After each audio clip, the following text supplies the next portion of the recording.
작년 후반기에 제가 목이 좀 좋지 않아서 한 2, 3개월 동안 고생을 했습니다. 그러면서 오른쪽 팔을 거의 쓰지를 못했는데 지금도 손가락 3개가 계속 짜릿짜릿하고 겨울에 어른 손으로 물건을 손을 대면 굉장히 기분이 안 좋잖아요. 뭐 그런 느낌입니다.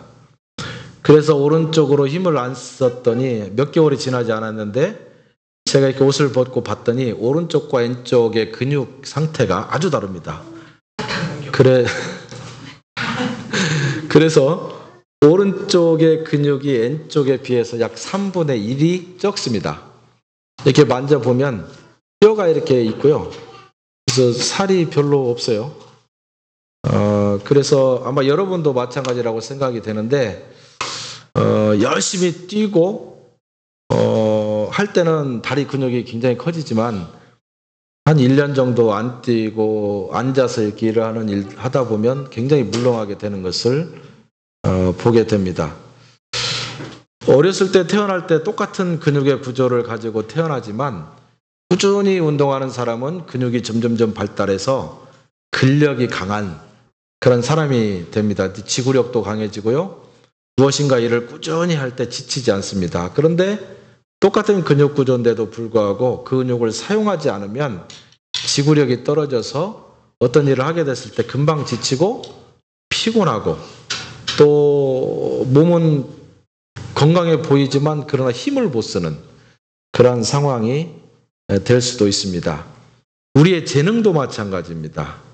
태어날 때 하나님께서 각자에게 특별한 재능을 주셨는데 그 주신 재능을 가지고 그 재능을 단련시키고 연습하고 훈련하고 계속 사용하면 그 재능이 점점점 커져서 나중에는 굉장히 좋은 탤런트가 될 수 있습니다.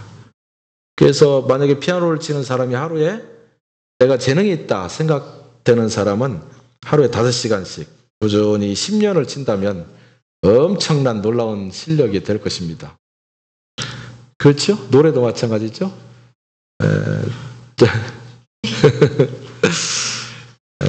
그런데 라마르크라고 하는 아마 과학자를 여러분 아실 겁니다. 이 사람이 이런 현상들을 가리켜서 뭐라고 했냐면 용불용설이라고 하는 학설을 펴냈습니다. 이게 뭔 얘기냐면 어떤 동물이 있습니다.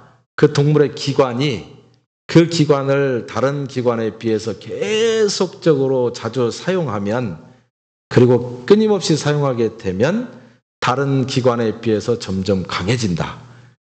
그리고 크기도 커질 뿐 아니라 그 기관이 시간이 지남에 따라서 할 수 없었던 특별한 기능을 갖게 된다. 이런 내용입니다. 반대로 똑같은 기능이 있다 할지라도 그 기능을 계속 사용하지 않냐고 옛날에는 썼는데 더 이상 쓸모가 없어서 내버려뒀을 때는 퇴화하고 조그만해지고 그 다음에 기능을 상실하게 되는 그런 것들이 있다. 이게 이분의 학설이 100% 다 맞지 않는다 할지라도 상당히 일리가 있습니다. 그래서 우리 사람들이 처음에는 풀을 많이 먹고 이래 하면서 우리 몸속에 뭡니까? 우리가 떼어내도 되는 그 있잖아요. 조그마한 맹장이 있는데 그것이 퇴화됐습니다. 별로 사용하지 않으니까 퇴화가 돼가지고 조그만하게 붙어가지고 그냥 모양만 그러고 있는 거예요. 모양만 그러고 있으면 좋은데 기능을 상실해서 나중에는 사람을 괴롭히는 그래서 떼어내도 별로 상관도 없는 그런 기능을 하게 됩니다. 개발하면 더 강해지고 사용하지 않으면 쇠퇴하는 요거는 진화와는 좀 상관이 없습니다. 적응입니다. 적응.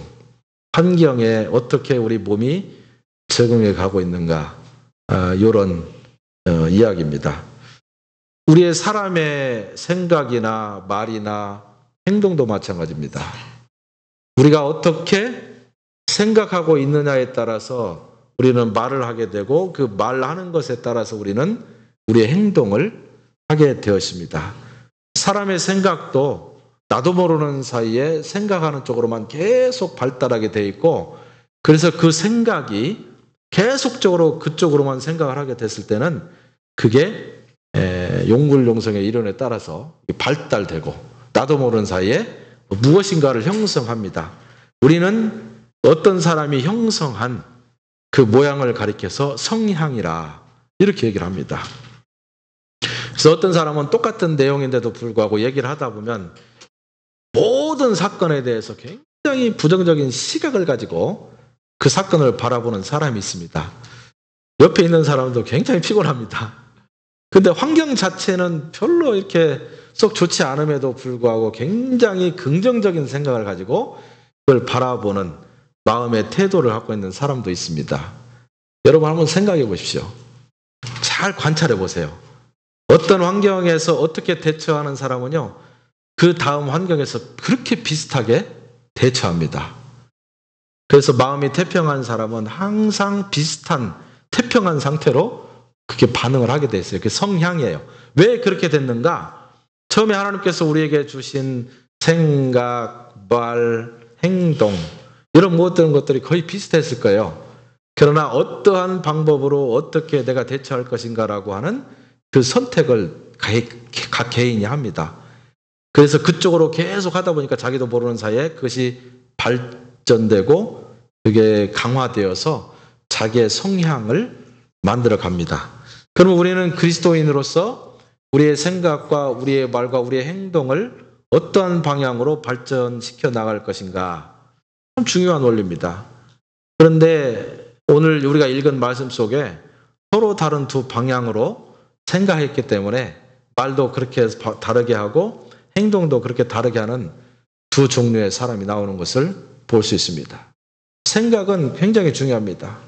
왜 그러냐면 생각을 어떻게 하느냐에 따라서 나의 행동만을 규정하는 것이 아니라 내 생각을 통해서 드러나오는 말을 듣고 다른 사람이 어떻게 행동할 수 있도록 내가 유발하느냐까지도 이게 확대될 수 있기 때문입니다. 쉽게 예를 들어볼까요? 요즘에는 잘 그렇지 않습니다. 요즘에는 우리 윤 집사님이 이제 딸을 벌써 결혼을 시키게 되는데요. 보통 옛날에는 시어머니가 딸을 대하는 것과 그 다음에 며느리를 대하는 것은 굉장히 다르게 대하는 경향이 있습니다. 이게 성향이에요. 왜 그러냐면 생각이 그렇게 고정되어 있기 때문에 말도 그렇게 하고 행동도 그렇게 나오는 거예요. 예를 들면 사위가 집안일을 열심히 합니다.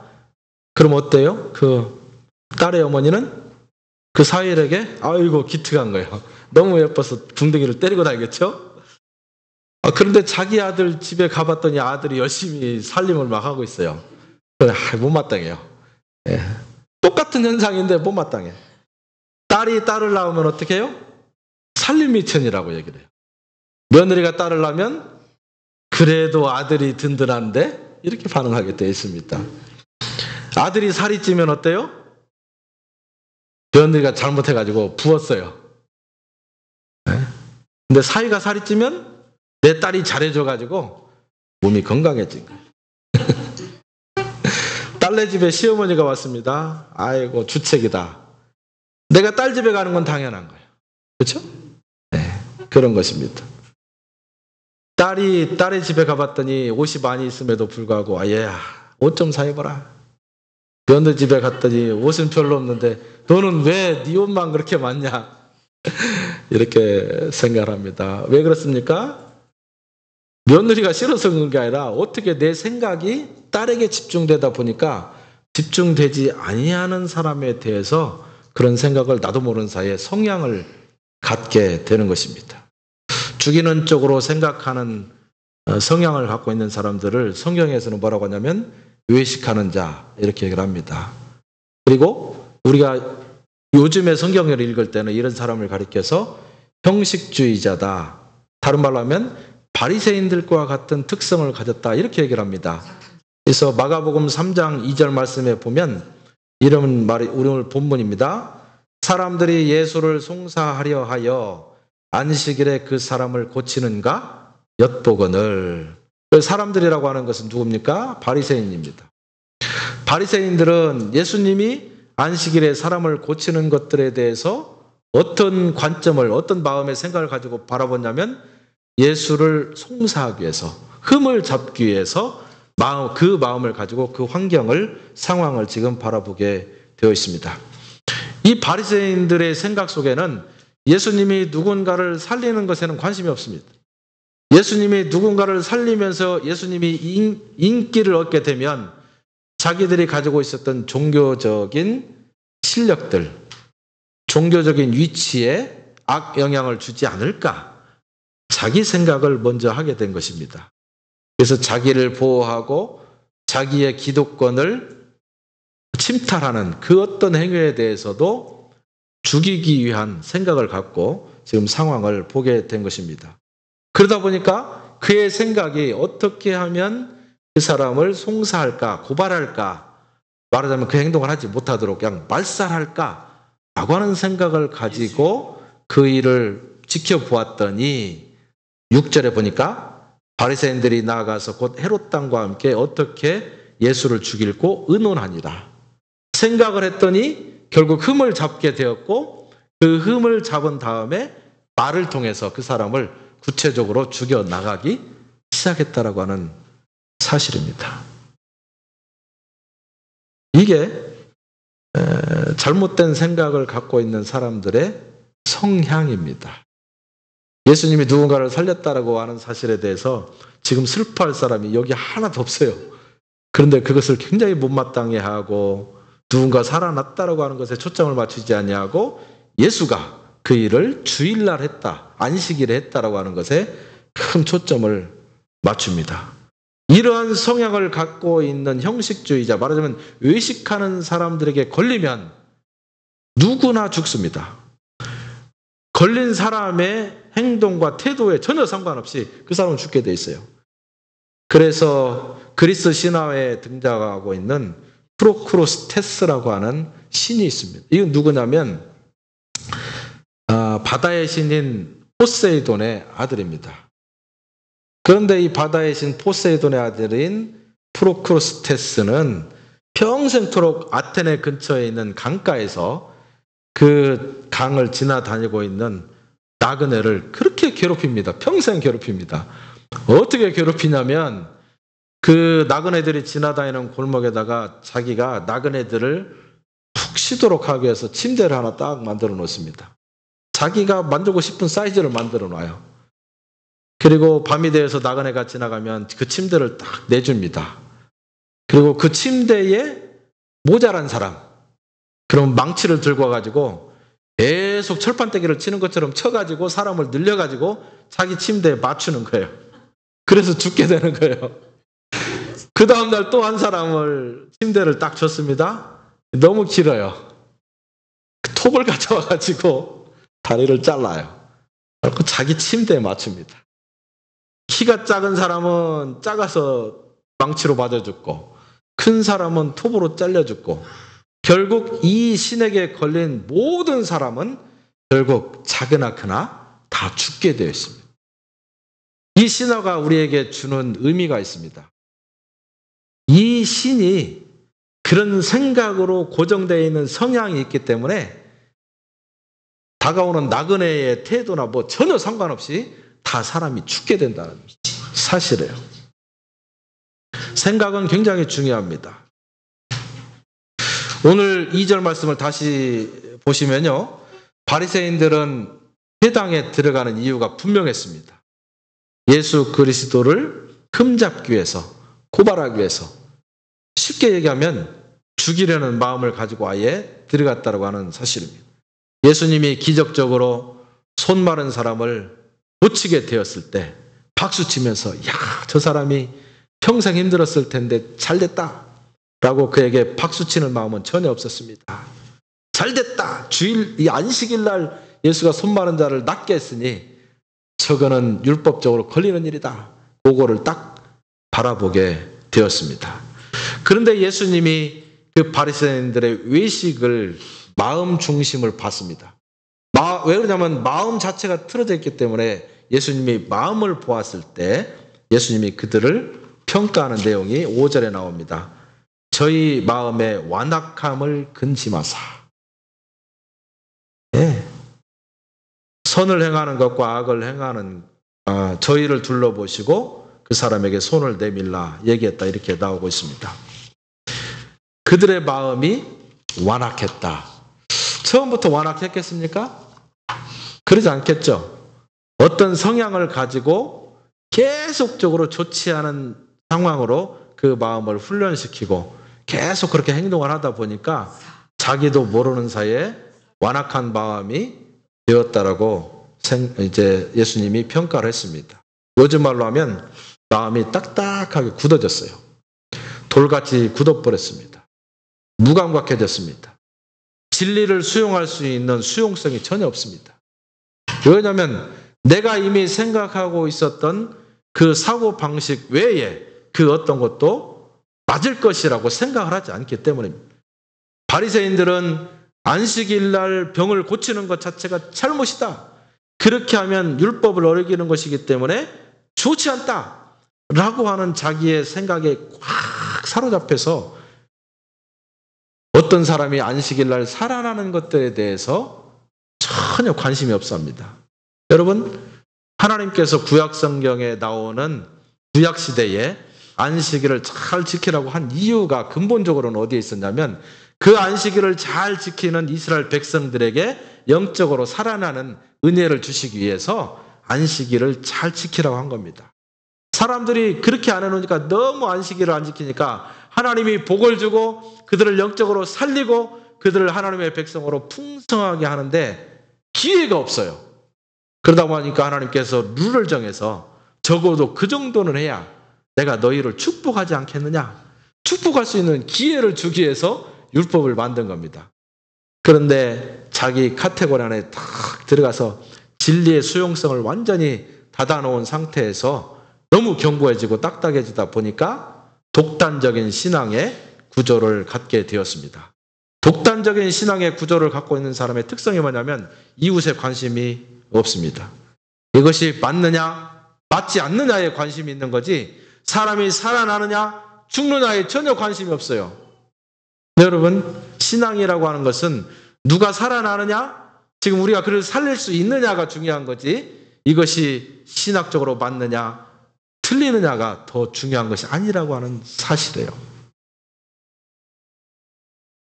그래서 독단적인 신앙 구조를 갖게 되어버린 그 유대 지도자들은 그래서 자기를 절대화시켰습니다. 내 앞에 하나님의 아들인 예수 그리스도가 율법의 본질인 사랑을 가지고 그 안식일에 새로운 생명에게 하나님의 나라를 소개했습니다. 하나님의 나라가 완전하다라고 하는 것을 보여주기 위해서 그의 불완전한 육체를 고치셨습니다. 하나님의 나라를 지금 그에게 보여주는 거예요. 안식일에 있어야 될 최고급의 은혜를 지금 주신 것입니다. 그런데 독단적인 신앙 구조를 갖고 있는 이 유대인들은 자기를 절대화했기 때문에 그것을 전혀 받지 않았습니다. 내 생각과 다르기 때문에 그것을 거부하게 되었고 결국 그 일을 행한 예수 그리스도를 죽이고자 하는 말로 나아가게 되었습니다. 그런데 예수님은 어떻습니까? 형식보다도 하나님이 주신 계명의 본질적인 의미에 충실했습니다. 여러분 4절 한번 보십시오. 저희에게 이르시되 안식일에 선을 행하는 것과 악을 행하는 것, 생명을 구하는 것과 죽이는 것 어느 것이 옳으냐? 여러분 삼척동자도 다 대답할 수 있는 아주 기초적인 얘기를 했습니다. 사람을 살려야 좋습니까? 죽여야 좋습니까? 살려야죠. 선을 행하는 것이 좋습니까? 악을 행하는 것이 좋습니까? 선을 행하는 것이 다 좋죠. 안식일 날 영적으로 사탄에게 눌리고 육체적으로 질병이 온 그 손마른 자에게 그를 사랑하고 그에게 선을 행하는 것이 안식일의 주인으로서 가장 지극히 당연하다라고 하는 사실을 예수님은 마음 가운데 품었습니다. 여러분, 그런데요, 이 생각과 이 말을 예수님이 하기 전에 2장으로 넘어가면 예수님을 이 바리새인들은 4번이나 죽이려고 했습니다. 계속적으로 예수에게 질문하고 그 제자들의 문제를 트집 잡고 그렇게 해서 결국 예수를 올가매려고 그렇게 했습니다. 2장 25절에 보면 제자들이 안식일을 범했다고 시비를 했습니다. 예수님이 그리고 예수님의 제자들이 안식일 범하기만 하면 그냥 잡아 죽이려고 눈에 크게 떴는데 예수님이 그 사실을 몰랐겠어요? 알았습니다. 알았음에도 불구하고 예수 그리스도의 마음속에는 항상 사람을 살리고자 하는 마음에 초점이 맞춰졌기 때문에 그 살리는 행동 때문에 내가 좋지 않은 상황에 빠지게 된다는 것에는 관심이 없게 되었다라고 하는 사실입니다. 안식일은요, 다시 말하면 주님의 날은 사람을 살리는 것이고 사람에게 선을 행하는 날입니다. 그래서 저와 여러분은 주일날 주님의 날을 거룩하게 지키기 위해서 한 자리에 모여서 예배하고 함께 말씀을 듣고 함께 기도하고 찬양을 합니다. 적어도 주일날 우리가 함께 모여서 사람을 살리는 일에 초점을 맞추는 그런 생각과 그런 마음과 그런 말이 교회에서 있어지기를 축원합니다. 다른 말로 하면 처음부터 교회 나올 때 각오를 하고 나와야 된다 이 말.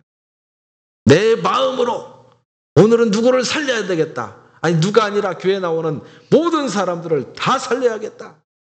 이것이 하나님께서 저와 여러분에게 주의를 주신 근본적인 목적입니다. 그런데 그 전혀 생각 없이 그냥 예배에 참석하지 않으면 내가 혹시 벌 받을 수 있으니까 이런 생각을 만약에 가지고 온다면 우리는 주일날 주일을 지키는 것에 10%만 지키기 위해서 나머지 90%를 생각하지 못하는 그런 우를 범할 수가 있습니다. 그래서 여러분 예수님처럼요 안식일이 되었을 때 혹시 내가 만날 그 누가 마음에 상처가 있는가, 내가 만날 그 누가 하나님을 제대로 알지 못하는가, 내가 만날 그 어떤 성도가 아직도 하나님과 직접적인 개인적인 릴레이션십이 형성되지 않아서 그 마음 가운데 근심과 걱정으로 아직도 사탄의 노예가 되어 있지 않는가? 여러분 눈을 크게 뜨고 영안의 눈을 크게 뜨고 상대방의 신앙 상태와 그들의 영적 상태를 점검하고 그 다음에 점검이 된다면 그 다음에 그를 사랑하는 마음으로 그에게 복음으로 말씀으로 하나님의 은혜로 격려할 수 있어야 됩니다. 언어도 마찬가지예요. 2절 다시 보면 사람들이 예수를 송사하려고 그를 엿보았습니다. 그를 감시했어요. 그러다 보니까 6절에 다시 어떻게 하면 예수를 죽일고 의논했더라. 어떠한 마음을 가졌는가는 그 사람이 입으로 어떠한 행동을 하고 어떻게 대처를 하는가를 이끌어가는 중요한 통로가 될 수 있습니다. 형식주의에 사로잡혔다면 그 사람들은 어떤 사람의 겉모습만 보게 되어 있습니다. 그래서 항상 흉을 잡아요. 이 사람은 어떻고 저 사람은 어떻고 비판적인 말을 습관적으로 할 가능성이 굉장히 많이 있습니다. 여러분 만약에 여러분의 입술을 통해서 나는 남을 칭찬하는 것보다 비판적인 말이 먼저 불쑥불쑥 나온다든가 남을 칭찬할 때는 가슴이 그냥 별로 안 좋은데 남을 옆에서 계속 이렇게 살살 얘기했을 때 너무 해피한다든가 만약에 이런 생각이 여러분에게 드신다면 여러분 자신을 꼭 빨리빨리 돌아보시기를 바랍니다. 그거요 굉장히 좋지 않은 사인입니다. 네, 내가 어떤 성향을 이미 갖고 있는 거예요. 이 성향을 갖고 있다는 사실을 내가 알지 못했기 때문에 그 행동을 하는 거예요. 예를 들면 바리새인들이요 예수가 하는 행동이나 예수의 제자들이나 예수를 따르는 모든 사람들의 행동이 좋아 보이지 않았습니다. 그런데 그것이 좋아 보이지 않는 내 행동이 틀렸다고 생각한다면 그런 행동을 하지 않았을 거예요. 그 사람은 자기가 하는 행동이 지극히 옳다고 생각했습니다. 왜 그러냐면 그런 성향으로 이미 굳어버렸기 때문에 그 사람은 그 행동이 옳다고 생각하고 그렇게 나가는 것입니다. 만약에 내가 그런 성향을 갖고 있다고 생각하면 깨달은 것은 은혜입니다. 깨닫지 못하고 행동하는 것을 가리켜서 우리는 뭐라고 하냐면 그것을 인간론이라 이렇게 얘기합니다. 그러나 내가 변화되지는 않았지만 내 행동이 뭔가 잘못되었다. 이렇게 하면 안 되는데 라고 느낌이 왔다면 적어도 그건 성도론이에요. 성도론. 내가 무엇인가 옳고 그름을 판단하기 시작했고 하나님의 말씀이 내 안에서 너는 틀렸다라고 얘기하기 시작하는 거예요. 그 성도론이에요. 그러나 성도론에 들어가서도 사람들은 항상 괴롭습니다. 그래서 로마서 7장으로 가면 바울 사도도 성도론에서 오호라 나는 공고한 사람이라. 왜 그랬습니까? 선이 무엇이 선이고 무엇이 악인지를 다 알고 있어요. 그럼에도 불구하고 내 안에 있는 악의 성향들이 나를 그렇게 꾸준히 끌고 갑니다. 그것이 세상이에요? 그것이 우리가 견딜 수 없는 사탄의 세력입니다. 그러나 로마서 8장으로 가면 우리는 성도론으로 부족합니다. 성도가 어느 단계로 넘어가야 됩니까? 성령론으로 가야 돼요. 나는 할 수 없습니다. 내 부족함을 내가 깨달았사오니 내 안에 성령께서 임재하셔서 나를 통째로 이끌어 주십시오. 성령론으로 들어가게 되었을 때 우리의 성향은 바뀝니다. 그래서 신앙이라고 하는 것은 우리가 감동이 아니라 감동은 성도론이에요. 변화입니다. 변화는 바로 성령이 함께 하실 때 우리는 변화하게 되어 있어요. 우리는 다 성령이 있습니다. 우리가 입으로 예수를 주라 시인하는 사람마다 성령의 도우심이 아니고는 할 수 없다고 했어요. 그러니까 여러분이, 저와 여러분은 항상 성령에 의해서 예수 그리스도를 나의 주로 고백함으로 말미암아 하나님의 백성이 됐습니다. 그걸 믿어야 돼요. 그런데 그 다음에 성경에 보면 항상 성령 충만하라. 뭐예요? 성령에 의해서 지배되어라 이 얘기예요. 내가 성령에 의해서 지배되지 않다 보니까 내 안에 있는 인간의 본질적인 성향들이 나를 지배하는 것입니다. 성경에서 말하고 있는 것은 우리가 지배당할 수 있는 것은 딱 두 종류예요. 하나님 아니면 사탄이에요. 나는 사탄에 지배되지 않고 있습니다. 아무리 내가 얘기를 해도 내가 하나님에 의해서 이끌림 바 되지 않는 그 순간은 나는 사탄에 의해서 이끌림 바 되어 있어요. 왜냐하면 세상은 그의 손에 아직도 붙들려 있기 때문에요. 마치 어두움과 빛과 같아요. 빛이 쫙 비치면 어둠은 원래 없는 것처럼 보여져요. 그러나 빛이 사라지는 순간 거기는 완전히 어둠과 마찬가지예요. 그래서 우리가 적극적으로 성령이 내 안에 내주할 수 있는 성령 충만한 단계로 들어가지 않으면 우리는 여전히 우리의 성향 가운데 사로잡힐 수밖에 없다라고 하는 사실을 여러분 기억하실 수 있기를 바랍니다. 2장 18절에 보면요, 세리마태가 주님으로부터 구원을 받고 너무 기뻐서 잔치를 베풀었습니다. 그런데 바리새인들이 그 광경을 보고 무엇이라고 했습니까? 어찌하여 당신의 제자들은 금식하지 않습니까? 여러분, 지금 하늘에서는 죄인 이 마태가 자기가 했던 것이 잘못되었다는 것을 고백하고 하나님의 백성 되기로 결심했다면 한국에서 지금 천국 잔치가 벌어진 거예요. 예수님께서는 하늘나라에서 천국 잔치가 벌어졌다고 하는 사실을 이미 알았습니다. 그렇기 때문에 마태의 집에서 하늘나라의 천국 잔치를 우리가 함께 세상에서 배설하고 함께 그 잔치에 참여하고 있는 것입니다. 항상 구조는 그래요. 하나님의 백성이 됐으면, 영적으로 하나님의 아들이 되면 모든 것을 완벽하게 경험할 수 있습니다. 그런데 우리가 하나님의 나라에 아직 들어가지 않았기 때문에 이 세상에서는 우리의 몸의 치유를 통해서 우리가 하나님의 나라에 들어갔을 때 우리 몸까지도 완벽하게 건강해질 것입니다라고 하는 것을 맛배기로 보는 것입니다. 그럼 맛배기 아시죠? 맛배기. 그래서 지금 예수님과 또 마태와 그 마태의 친구였던 모든 사람들이 모여서 하나님의 나라에 지금 맛을 보고 있는 거예요. 그러면 하나님의 나라에 대한 맛을 보고 있는 이 천국 잔치에는 모든 사람들이 지금 즐기고 먹어야 돼요. 그런데 바리새인들은 잔치에 와고 초치는 거예요. 지금 잔치를 배설하고 엄청나게 먹고 있는데 왜 금식 안 하냐, 이런 얘기가 지금 통합니까? 이거는 잘못된 생각을 갖고 있는 사람들의 아주 이 방향입니다. 함께 천국 잔치에 참여해도 시원치 않은데 왜 금식하지 않느냐고 엉뚱한 소리를 하게 됐습니다. 마태복음 2장 23절에 보면 예수님의 제자들이 안식일에 열심히 사역하다가 너무 배고프니까 밀밭 사이를 지나가다가 밀 이삭을 딱 잘라서 비벼서 먹었습니다. 그랬더니 그 옆을 지나가던 바리새인들이 왜 주일날 밀 이삭을 비벼갖고 먹냐? 그래갖고 또 뭐라고 했습니다. 여러분, 사실은 배고픈 사람이 이삭을 잘라 먹는 것이 죄가 아니죠. 죽으면 안 되죠. 저와 여러분은 우리 몸입니까? 하나님의 몸입니까? 하나님 거예요. 지금 하나님 것이 죽게 됐으면 우리가 이삭 비벼 먹어야 되죠. 당연한 겁니다. 근데 그것을 안식일을 지키지 않았다고 그들을 그렇게 뭐라고 했습니다.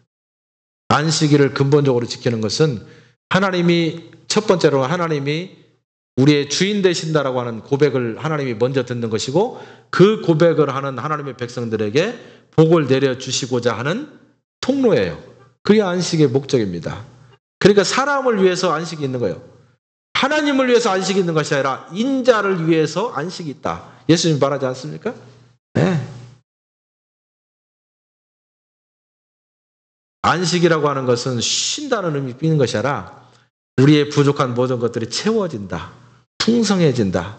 걱정이 없어진다. 이런 모든 것이 안식 안에 들어있는 것입니다. 그런데 영적으로 풍성한 안식을 누리는 이 상황에 겉으로 배가 고파가지고 영적으로 풍성함을 누린다는 것을 우리가 좀 맛배기로 좀 맛을 보는데 그 자리에서 왜 그걸 뜯어먹었냐고 말하는 상황이 될 수 있다고 하는 사실은 만약에 교회 안에서 이런 태도를 가지고 서로를 바라보게 된다면 굉장히 잘못된 상황으로 갈 수가 있다고 저는 생각합니다. 왜 그렇습니까? 교회는 사람을 죽이는 것이 아니고 잡는 것이 아니고 교회는 살아나는 곳이기 때문입니다. 예수 그리스도를 만남으로 우리의 영혼이 다시 살아나는 것입니다. 그것이 부흥이에요. 리바이벌. 우리 성호 형제가 그렇게 찾고 헤매는 부활이 바로 예수 그리스도를 만남으로 인해서 새로운 생명을 얻게 되는 거예요. 네. 영혼이 다시 살아나고 배고픈 사람이 다시 배를 불리게 되고 네. 서로 격려하는 언어를 통해서 서로의 상처가 치유되는 그런 놀라운 역사가 있는 것이 바로 안식일입니다. 서로를 세워주고 격려하는 것입니다. 교회는 죽음으로부터 진정한 해방을 경험할 수 있도록 우리가 하나님의 자녀 되는 일에 서로 격려해서 하나님의 자녀 함께 됩시다라고 하는 것이 바로 교회예요. 교회에서는 죽음의 그림자가 설 자리를 잊게 되는 것입니다. 그런데 그림자가 없다고 계속 죽음의 그림자를 끌고 오는 그런 일들을 우리가 하면 안 된다 이 말입니다. 예수는 어떻게 했습니까? 3절에 보니까 예수께서 손 마른 사람에게 이르시되 한 가운데로 일어서라. 예수님은 한 영혼에 대해서 뜨거운 열정을 사랑을 갖게 되었습니다. 마음이 그런 쪽으로 막 가니까 예수님의 입은 어떤 얘기가 나오냐면 너가 그 한 가운데서 일어나라. 왜 이런 말을 했습니까? 모든 사람들 앞에서 그를 이렇게 세워가지고 부끄러움을 당하려고 한 거예요? 그렇지 않아요. 지금은 부끄러운 모습으로 설지는 몰라도 일어섰을 때에 네가 나에게 손을 내밀었을 때에 너는 100% 완쾌될 것이라고 하는 희망적인 메시지를 그에게 한 것입니다. 3장 4절 저희에게 이르시되 안식일에 선을 행하는 것과 악을 행하는 것 생명을 구하는 것과 죽이는 것 어느 것이 옳으냐 저희가 잠잠하거늘 이렇게 말하고 있습니다. 여러 규칙을 정해놓고 잘 지켰느냐 안 지켰느냐 망보는 날이 안식일이 아니라 생명을 살리고 육체의 생명도 살리고 영적인 죽음도 살리고 삶의 힘겨운 현실로부터 사람을 끌어내고 현실이 우리에게 어려움을 주고 마음을 답답하게 한다 할지라도 그 모든 것들을 잃어버릴 수 있는 그리고 그 모든 것들을 능동적으로 적극적으로 헤쳐나갈 수 있는 담대한 용기와 힘을 하나님께서 우리에게 공급해 주시는 것입니다. 여러분 근데 우리 착각하면 안 돼요. 우리 하나님 앞에 기도하고 염려를 다 맡겼어요? 그러면 하나님께서 우리에게 내 앞에 보였던 그 염려와 문제를 아주 조그만하게 보이게 해주시는 실력이 있어요. 그 문제를 하나님이 없애는 것이 아니라 우리가 담대히 그 문제를 해결해 나갈 수 있는 용기를 우리 마음 가운데 딱 주세요. 그리고 꾸준히 그것을 넘어갈 수 있는 과정까지도 하나님께서 우리에게 힘을 주시고 능동적으로 해나가게 합니다. 그래서 진실된 그리스도인들은 어떤 사람이냐면 아이고 안 되겠는데요. 저는 뭐 신앙이 약해서 기도 막히겠습니까? 이렇게 막 얘기하는 거예요. 그렇지 않아요. 하나님의 자녀가 된 모든 성도는 목사와 평신도를 물어나고 다 하나님 앞에 간구할 때에 그분께서 우리에게 용기 주시고 힘 주시고 능력 주시는 것이 하나님의 공평한 원리입니다. 네. 여러분 교회 나올 때 왜 안식일 날 뭐 하러 나오십니까? 네, 바로 그런 역사를 내가 먼저 경험하고 다른 사람들에게 더 똑같이 나누기 위해서 주일날 예배에 참여하는 것입니다. 5절 내 손을 내밀라. 무슨 말입니까? 치유의 말씀이에요. 회복의 말씀. 왜 그렇습니까? 손을 내밀기 전에는 그 손이 굽어 있었지만 예수님이 말씀으로 내밀라 했을 때 순종했을 때 바로 그 손이 치유될 수 있기 때문입니다.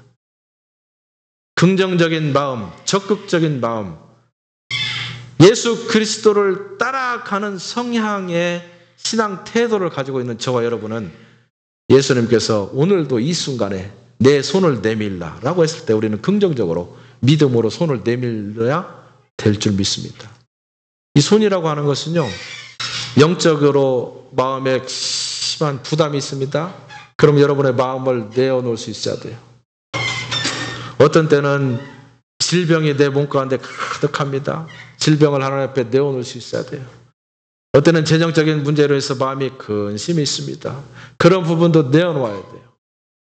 인간 관계가 좋지 않아서 마음이 편하지 않습니다. 그런 것도 다 내어놓아야 돼요. 예수님께서 내어놓으라고 했을 때 내가 내어놓은 순간 그 순간 모든 것은 해결될 줄 믿습니다. 왜 그렇습니까? 결과가 내 눈앞에 지금 안 보인다 할지라도 이미 그 문제가 풀리기 시작했기 때문에 이미 결과를 하나님께서 주셨기 때문에 그거를 얼마만큼 지혜롭게 재미있게 풀어가는 것은 내 안에 이제 달려있는 실력이죠. 하나님은 입에 우리에게 답을 주셨어요. 우리가 감당하지 못할 시험을 우리에게 주신 적이 없습니다. 그러나 나는 감당하지 못한다고 생각하기 때문에 하나님이 주신 은혜를 까먹는 거예요. 여러분 담대한 마음으로 앞으로 나아가는 은혜를 여러분 체험하실 수 있기를 바랍니다. 근본적으로 우리는 살리는 말, 살리는 행동, 살리는 마음을 통해서 하나님 앞에 긍정적인 성향을 갖고 있는 사람이 되어야 될 줄 믿습니다. 여러분 우리의 말이요 다른 사람을 얼마나 힘들게 할 수 있고 살릴 수 있는지 단편 소설 중에 기피의 강요, 기피의 강요라고 하는 책을 쓴 파트리스 쥐스킨트가 있습니다. 이 사람이 책 내용의 주인공으로 어떤 사람을 설정했냐면 그림을 잘 그리는 어떤 화가가 있습니다. 그 화가가 그림을 굉장히 많이 그려가지고 전시회를 딱 했습니다. 그런데 어떤 평론가가 작품을 쭉 보더니 그에게 다음과 같은 평론을 했습니다. 당신의 작품을 보니까 재능도 참 많습니다. 그리고 마음에도 착 와닿습니다. 그런데 깊이가 부족합니다. 이렇게 얘기했어요. 그랬더니 화가가 재능이 많다는 얘기하고 마음이 감동된다는 얘기는 다 잃어버리고 깊이가 없다는 말에 마음에 탁 상처를 받았어요. 그래서 그 다음 날부터 고민에 빠지기 시작했습니다. 도대체 이 깊이 있는 작품을 내가 어떻게 만들어내는가? 근데 너무 거기에 몰두하고 하다 보니까 그 깊이 있는 작품을 만들어내지 못하는 자기 자신에 대해서 불만을 갖게 되었습니다. 처음에는 술을 먹다가 나중에는 약물을 복용하다가 몸이 그냥 망가지기 시작했습니다. 나중에는 고뇌와 집착으로 엉망이 된 자신을 바라보면서 깊이 있는 작품을 못 만들 바에 내 작품을 다 파괴하겠다. 다 뜯어서 불살라 없애버리고 139m가 되는 높이에서 떨어져 자살을 했습니다. 나는 아무 생각 없이 한 번 한 얘기가 다른 사람의 마음속에 씨앗이 되어서 그것이 자라나서 그 사람을 완전히 올가매서 죽음에 이르는 병을 가져올 수 있다라고 하는 사실입니다. 여러분 신앙생활이 뭐라고 생각하십니까? 신앙생활이라고 하는 것은요. 어떤 면에서 보면 우리의 마음을 바꾸는 것입니다. 우리의 마음을 하나님과 떨어져 있었던 뒤틀러져 있었던 하나님의 형상을 제자리로 잡아가는 것입니다. 그래서 하나님은 부정적일 때가 없어요. 항상 긍정적이고 항상 다른 사람을 세워주고 상대방의 입장에 하나님이 자신의 입장에 있었다면 하나님 마음대로 세상을 너는 구원할 사람, 너는 안 할 사람 없고 딱 나눠가지고 처음부터 딱 했겠죠. 그러나 그분은 그분의 입장이 아니라 사람의 입장에 서서 내려오셨습니다. 그렇죠? 굉장히 긍정적인, 내려오셔서 자기의 몸을 던지면서 내가 이 정도 너희를 사랑한다. 내가 이 정도 사랑했던 것을 믿고 반응을 해라. 우리에게 요청을 하잖아요. 네? 우리의 말은, 우리의 생각은 우리의 말을 이끌어갑니다. 우리의 말은 우리의 행동을 이끌어갑니다. 신앙이라고 하는 것은 우리의 마음의 변화, 예수 그리스도의 마음을 갖는 것, 하나님의 마음을 갖는 것을 말하는 것이라고 생각합니다. 여러분, 아무도 보지 않는다고 해서 내 마음에 좋지 않은 생각을 부풀리고 그걸 감추고 때로는 그것을 즐기고 하는 사탄의 모든 거짓들을 오늘 이 시간 일부러 다 내려놓을 수 있기를 축원합니다. 여러분의 마음 가운데 예수 그리스도의 그 열정적인 사랑의 역사가 시작될 수 있기를 축원합니다. 기도하겠습니다. 우리 한 1, 2분 동안 잠깐 기도하겠습니다. 생각과 말과 행동을 통해서 우리는 사람을 살리기를 원하지만 우리의 성향을 내가 바꿀 수가 없었습니다. 우리를 지으신 하나님께서 내 성향을 바꿔주시기를 소원합니다. 그리고 예수님이 내밀라고 한 손, 그 손이 경제적인 마른 손입니까? 정신적인 손입니까? 아니면 봉사도 못하고 전도도 못하는 그런 손이 되었습니까? 아니면 살리는 생각과 행동과 언어를 하지 못하는 그런 손이 되었습니까? 이 모든 손들을 하나님 앞에 내어놓기를 원합니다. 다 치유하시고 완치되는 하나님의 온전한 이미지를 갖고 있는 그런 하나님 백성 되게 해주십시오. 기도하시기를 바랍니다.